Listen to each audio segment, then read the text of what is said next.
tonight I'm going to be using the rolled hem stitch and the 4-thread overlock. Any serger can do those 2 stitches.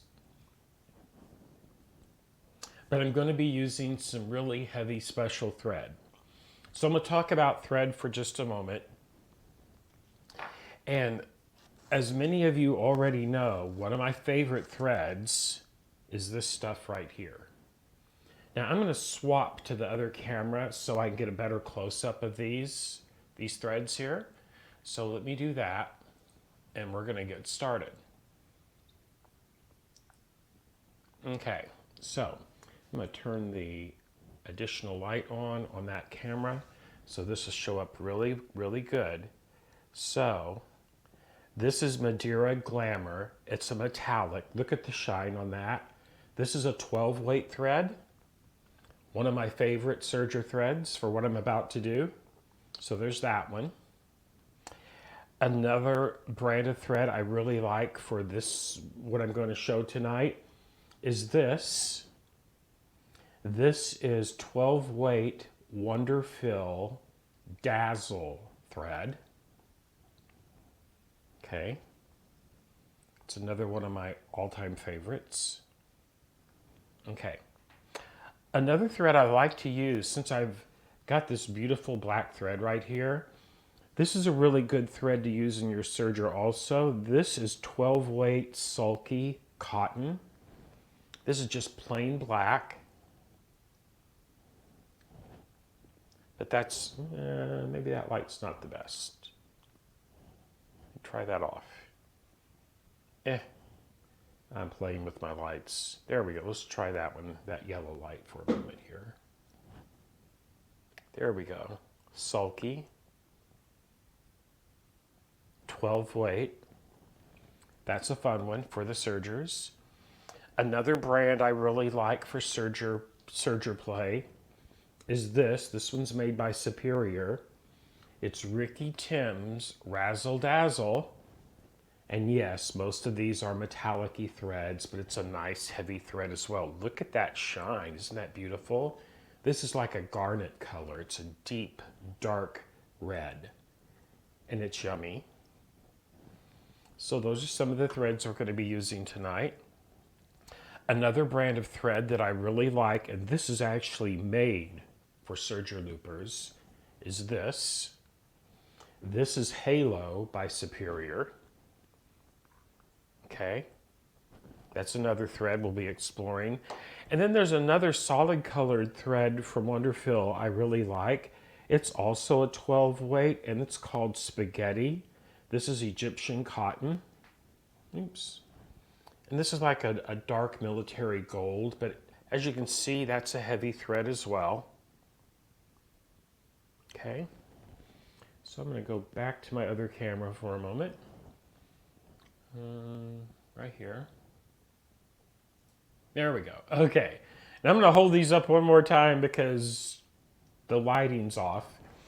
So that is Wonderfill Spaghetti thread, 12 weight cotton, Egyptian cotton.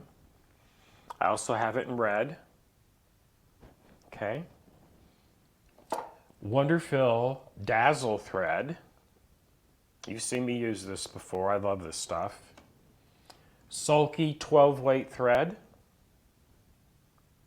solid black cotton, Razzle Dazzle, Ricky Tim's Razzle Dazzle that comes in 25 different colors. Okay. And of course, the Madeira Glamour thread. Okay, 12 weight thread.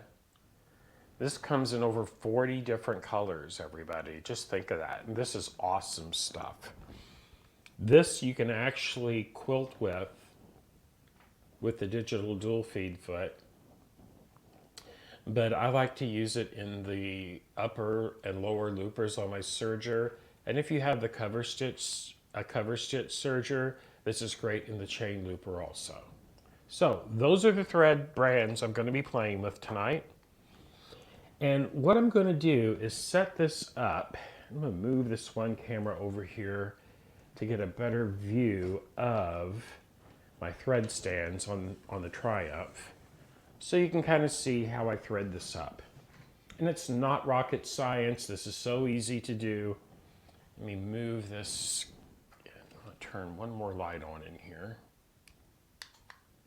There we go. Turn another umbrella light for some backlighting. That should help. So I'm going to go back over here, and I'm going to first set it up for a 4-thread overlock. Okay, and you can see all my mess, woohoo. It's all good. This is a working studio. This isn't a fancy one for show. So, it doesn't really matter what foot I'm going to be using for this because I'm not going to be running any fabric through my machine. I'm just running thread through it. I will answer all questions and do a Q&A after the demo is over.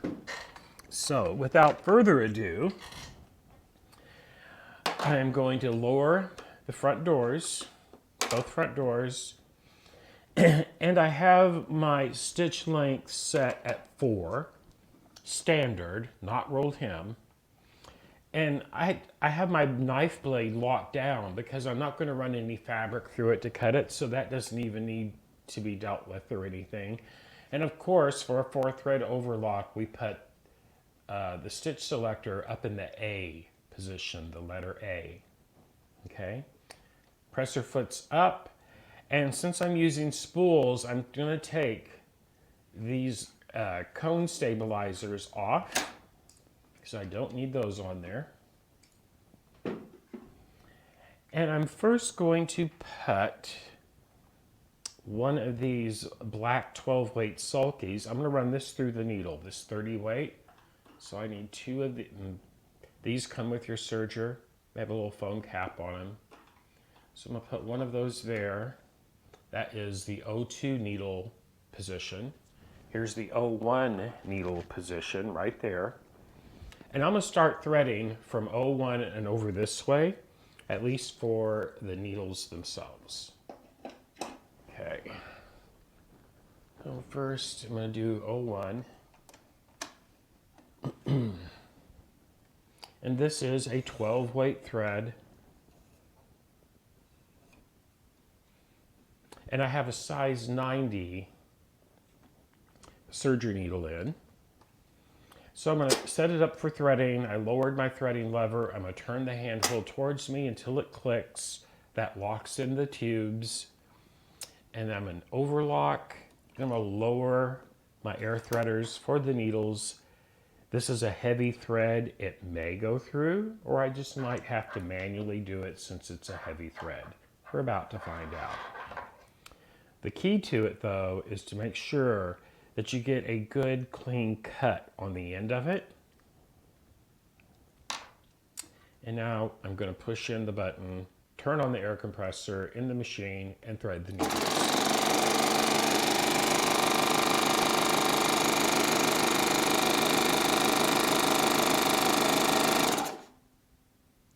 And we'll try it again.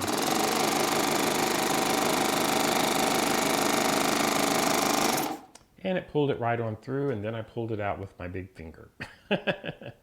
So I'm just going to do it this way, just because I can. That's a really thick thread, but it is so worth it for the effect. So let me just trim that a little bit again. There we go. I'm going to do it again with the air threader.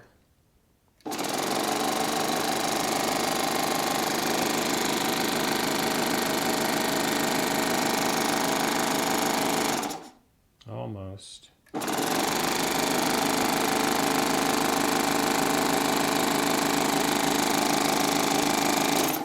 There we go.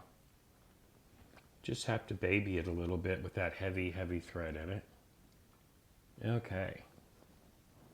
So there's that one. Now I'm going to run the same thread through the O2 needle.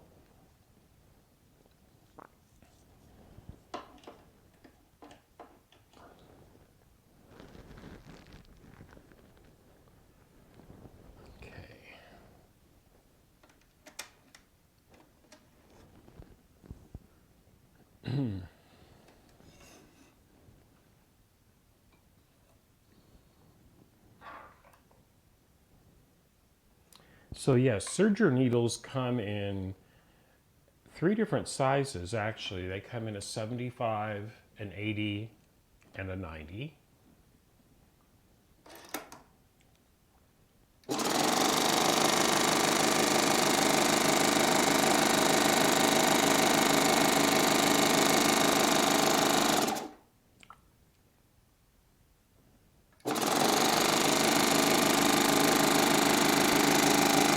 There we go. All right, there are those threaded. Now my upper and lower looper, and I'm going to put the predominant color on what you will see on this is in the upper looper. So I'm going to put my razzle dazzle in there in the upper looper. The razzle dazzle, sparkly spark. And that's going to go in the upper looper holder right back here.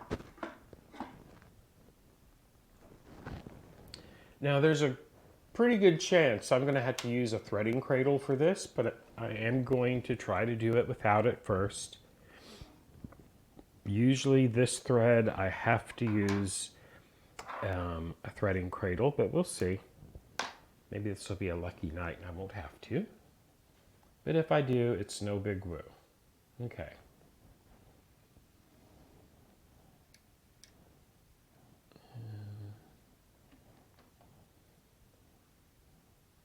There's that. There's that. What am I not doing right? That's on. That's on. That's up. Let's see here. Oh, I was pushing the wrong button, everybody. Imagine that. It almost did it. Let's pull it out and start over. Nope, that's okay. So what a threading cradle is, you're going to take a loop of thread, and I like to use, this is Halo, I like to use this metallic thread. Only reason being, I can see it easier, okay? So I just cut off about a yard of it. Oops. Well, I thought I did. Let me do it, cut it again. There we go. Now I got a yard of it.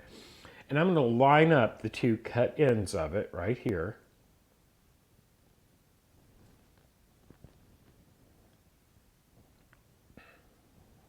There, like so. There's the two ends of it. And I'm going to get them pretty close together. And then on the other end, I will have a loop that I can put my heavy thread through to pull through the looper. Okay, it's called a threading cradle. Get those ends cut nice and even. And then I'm put my threading cradle into the upper looper port first. Make sure you hold on to the end of this thread that you're using right now for the threading cradle, because it will just push it all the way through. So check it out. And there it is. Now, here's my 2 ends that came out the upper looper. Now all I have to do is put in my super heavy thread through this loop right here. And I can just pull it right on through. There we go. Easy peasy. So there's that one. Now I have the lower looper to do yet. And yes, you might be thinking, wow, that's a lot of work, but just wait, you're going to see why it's so worth it. So the other thread I'm going to use over there is, I'm going to put that purple glamour in it. This right here, okay? This is going to go in the lower looper, and we'll see what kind of an effect that has.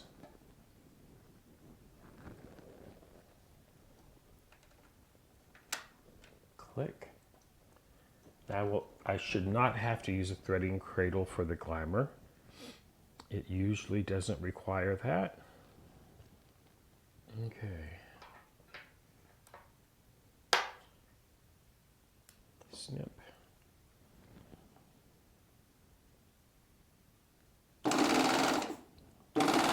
I see you in there.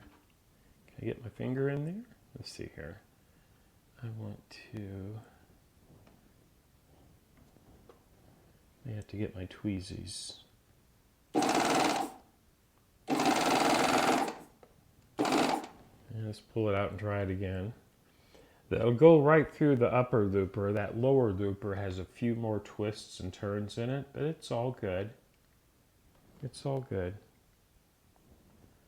Let's get that one in there. Oh, I see it, I think. And can I get my fingers in there to grab it? Nope. So I am going to get my, where are my little tweezers at for the serger? Are they over here? Where are you? Where art thou, tweezer? Oh, lordy. I have stuff piled everywhere right now. I have got to do a deep clean. I'm going to try to grab it with my scissors. There we go. So there, I use scissors as a pair of tweezers. Imagine that. But there's my lower looper, Glamour, Madeira Glamour. Ooh. We're almost there to try it out and see what we end up with. I like putting different thread combinations in because it can really change up the look. So what I'm going to make is a flat braided ribbon. Yes, you heard me correctly. Anywhere in your sewing that you could use a flat braided ribbon. Think of couching, think of braiding, think of using top stitch needles and sewing it down like a ribbon you would use as an embellishment on garments or bags or anything. That's what I'm making. Why buy it when you can make it? Okay, so I'm going to close that door. I'm going to turn my threading lever up. Close that door. Make sure that's on neutral. Doesn't really matter because there's no fabric under there. I'm going to attach my presser foot. Does not matter which presser foot that you're using here. So I have the open-toed one on. You could use any of the presser feet. You could use the clear foot, the general purpose foot. So I have my motor speed set right in the middle, and I'm going to hold on to all 4 threads right here to get started. I'm going to lower the presser foot, and I'm just going to give it a little bit of juice so it can start chaining off. And then it's just going to feed right off of the back. Oh my goodness, is that pretty. So I'm gonna make a few yards of it.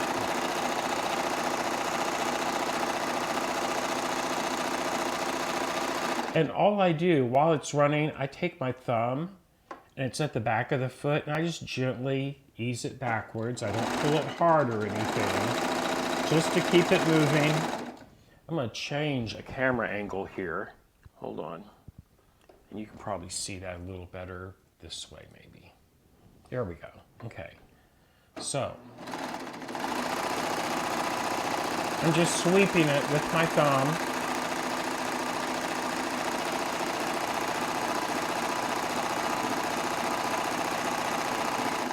And let me tell you, once you get the knack of doing this, you can watch YouTube or Netflix and set up your serger and just make yards and yards of this.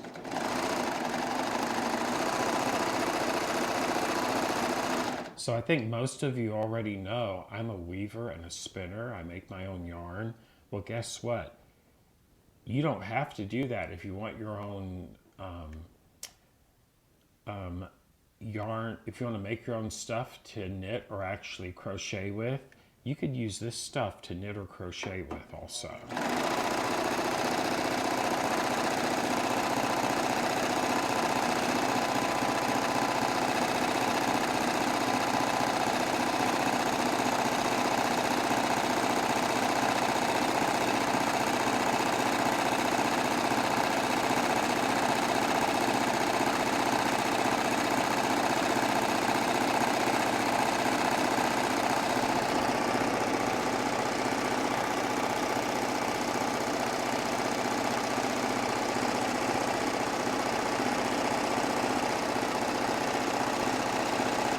So see, how easy is that? And I mean, you can get a kind of an idea of what this looks like just by it laying up here on the serger table, but let me tell you, the camera does not do justice.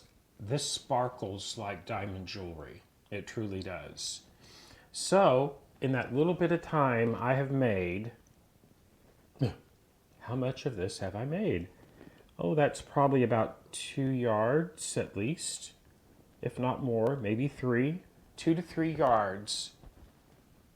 Let me hold that up there so you can see it. Turn that light on. Oh, come on, you. Come on. You know you want to. There we go. But check this out. And yes, you can use this. You can sew this down as a trim at your sewing machine. You can run it through a couching foot and free motion quilt with it. You can actually knit or crochet with it. Think about making some really fancy tassels with it. Or you could just make you some really cool serger looper jewelry with it as well. Yes, you heard me right. You can make jewelry on your serger. I'm going to have an upcoming workshop on that one. So there's that tech. That is your regular 4-thread overlock. I'm going to cut this right there. When you cut this off, you do want to tie a knot in the end of it so it doesn't unravel. So all I'm going to do is just an overhand knot on the very end of it.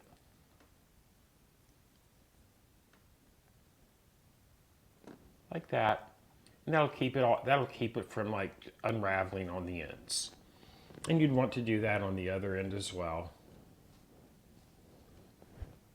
Come here. I will tell you one thing, if you make a lot of this, I highly recommend you take an empty serger cone or a spool or something and wind it on it, because it will knot up really bad. It is really easy to get into a tangled mess. So just be proactive about that and wind it up onto an empty serger cone or an empty cone of thread, whatever you have, all that fun stuff. And there we go. Oops. Easy peasy, lemon squeezy. Okay, so I am just going, because I don't really have any other place, I'm just going to wrap it around my neck simply because I want it in a place that it's not going to get all tangled up until I can deal with it. So there we go. Yes, I just made a necklace out of serger looper thread.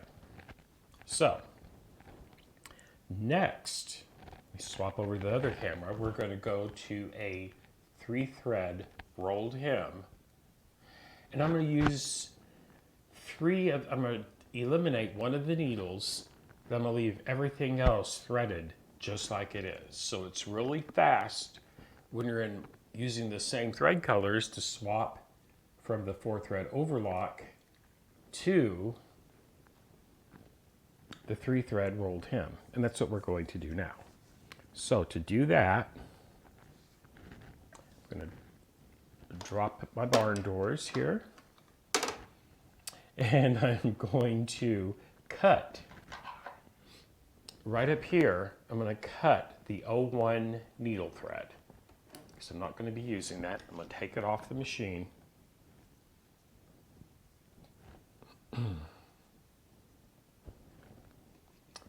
And then I am going to raise my presser foot. I'm going to remove my presser foot. I'm going to get the needles in its highest position. And I'm very carefully going to get the thread that goes through my 01 needle here. I'm actually going to drop the needle.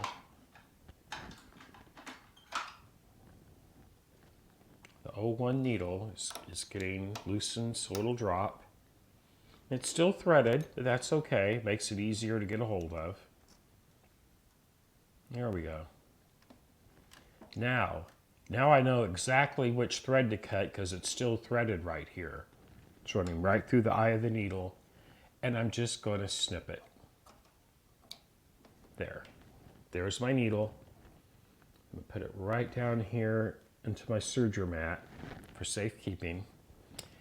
And then I am going to remove that thread from the 01 needle path. There's the extra thread. Okay, so I'm still threaded. I still have a bit of my 4-thread overlock chain right there. So now all I have to do, everything else is in the correct place. So now I'm just going to close my doors back up. Notice I did not have to thread anything. I'm going to close those back up. I'm going to put my presser foot back on.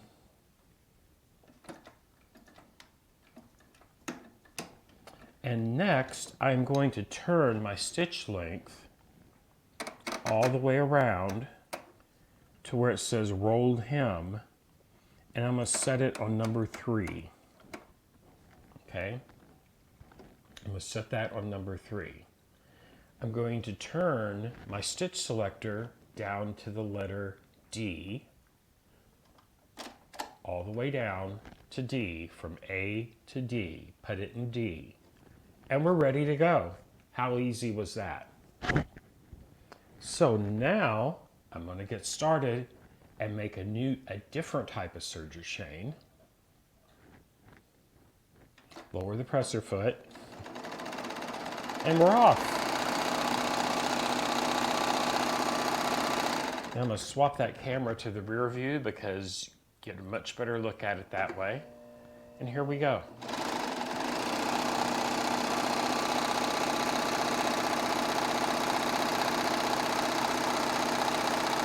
Now I tell you, if I was actually going to make this to knit or crochet with, I would use this 3-thread rolled hem because it looks more like, it actually looks more like yarn does, or actual cording.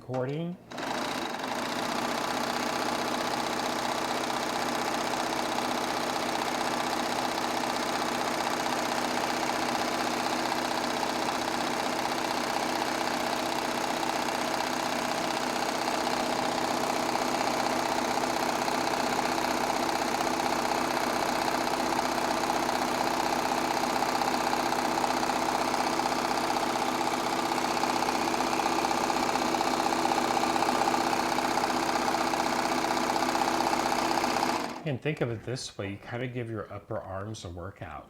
You sit here and just like stretch and back, stretch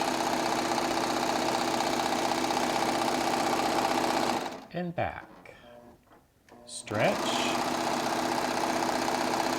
Now mind you, I'm not pulling on this, I'm just guiding it out of the back of it. I'm putting no pressure this way whatsoever.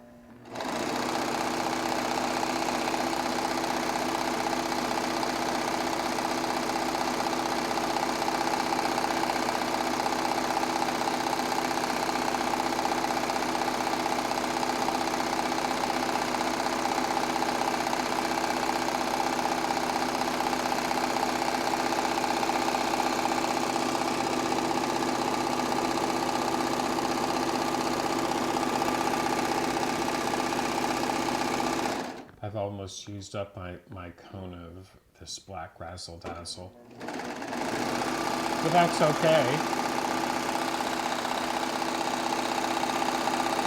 That's what thread is for, to use up.